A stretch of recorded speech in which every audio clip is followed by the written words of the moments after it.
السلام عليكم ورحمة الله وبركاته. ازيكم حبايبي؟ عاملين ايه؟ يا رب تكونوا بخير.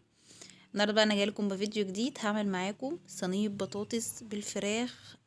احلى كده صينية بطاطس هتاكليها بالطريقة الحلوة دي، وسهلة وسريعة جدا. مش هتاخد منك اي وقت، كله كده ني في ني، ودخله الفرن وهيطلع معاكي زي العسل.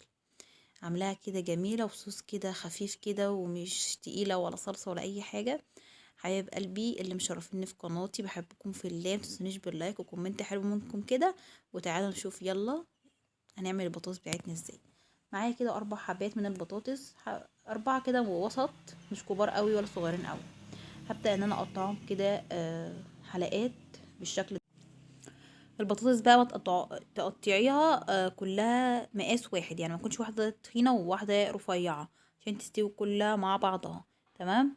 وهبدأ برضو معايا كده بصلتين وسط، هقطعهم حلقات زي ما انتم شايفينهم كده برضو. مش هقطعهم صغير، انا بحب اقطع صينية البطاطس كلها حلقات كده مع بعضها. تمام. انا كان البصل بتاعي صغير، عملت 3 من البصل كده. انتي بصلتين 2 وسط مع ال4 حبات بطاطس هيبقوا زي الفل، وطعمها مسكر هتبقى جميلة جدا. برضو 3 فصوص من التوم. هبدأ ان انا برضو اقطعهم حلقات بالشكل ده كده. التوم بيدينا طعم وريحة حلوة للبطاطس. معايا بقى قرن فلفل من الاخضر. عندك فلفل الوان حطي برضو فلفل الوان، بيخليها طعمها جميل جدا. طبعا انا ما كانش عندي. ومعايا قرن شطة كده، هو مش حامي. برضو قطعته حلقات. يبقى كده معايا قرنين فلفل اخضر. وانا قطعت القرن الفلفل التاني ده على فكرة، بس انا كنت فضلت الكاميرا.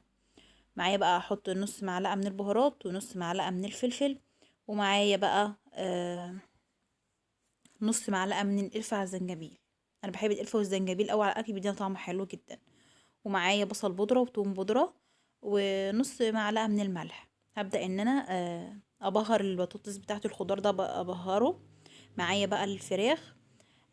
دي الفرخة ان انا كنت واخده منها الصدر، عامله بيه صينيه المكرونه. بجيب الفرخه، باخد منها الصدر كده، بعمل بيه حاجه بعينه، يعني اعمل بيه حاجه زي صينيه مكرونه، اي حاجه. وبعدين بعمل بقيه الفرخه في صينيه بطاطس زي ما انتم شايفين كده. انا طبعا حاطه عليها بهارات زي ما انا بوريكم كده. انا مش واخده الصدر كله.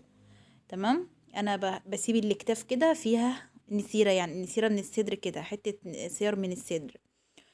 وباخد الايه الحته الوسطانيه، بعمل بيها اي اكله تانية. تمام. وبرضك الرجول طبعا مش هرميها، ده الرجول بقد مبلغ وقدره يا جماعه. وطبعا الحته بتاعت الصدر دي برضو كانت فيها لسه لحم كده، فانا حطيتها. وكده انا كنت بهرهم بقى بشويه بهارات نفس اللي انا عملت بيها الخضار، انا بهرت الفراخ بيها عشان تدينا طعم حلو. تمام حبايبي. الصلصه دي كانت عندي في الفريزر. انا فككتها بس كده في حله على البوتاجاز عشان هي تفكك معايا، عشان كانت متلجه لسه.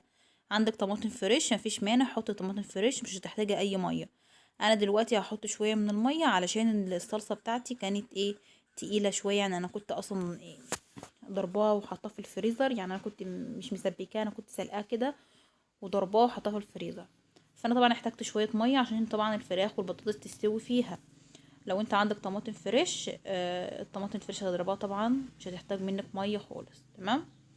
تمام. انا كده حطيت الصلصه وحطيت شويه من الميه. وهبدا برضه ارش شويه رشه ملح كده بس عشان الصلصه بتاعتي ايه، ان طعمها وكده. وبعدين على عين البوتاجاز، مش هدخلها الفرن يا جماعه، على عين البوتاجاز ولعت كده البوتاجاز، وهحط الصينيه بتاعتي على النار. تمام. هبدا بقى ان انا هحط شويه زيت، انا هحط شويه زيت على الوش. تمام كده ايه. انا بوريك اهي بعد ما استوت الفراخ بتاعتي، استوت وبقت زي الفل. والبطاطس استوت، شايفين الصوص بتاعها بقى. الصوص بتاعها جميل، والصلصه بتاعتها مش كتير. ويلا بينا كده ندخلها على الفرن. يلا بينا تعالوا شوفوا بعد ما خرجت من الفرن. يا سيدي على الجمال يا سيدي. طعمها حلو جدا ولونها. وطبعا الصوص بتاعها خفيف، صلصتها مش كتير. طبعا انا مبحبش الصلصه بتاعتها كتير، الصلصه بتكون خفيفه كده وشكلها فاتح زي ما انتم شايفين كده. مبحبش الصلصه تبقى غامقه.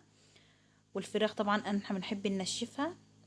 طبعا انا محمراها ومستويه، وطعمها جميل جدا زي ما انتم شايفين كده. كده الفيديو بتاعي خلص. ما تنسونيش باللايك وكومنت حلو منكم كده، بحبكم في الله.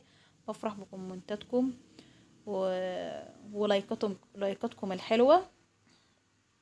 ما تنسونيش بقى باللايك، واللي لسه داخله القناه بتاعتي وما اشتركتش تشترك في القناه وتفعل الجرس عشان يوصلها كل جديد مني.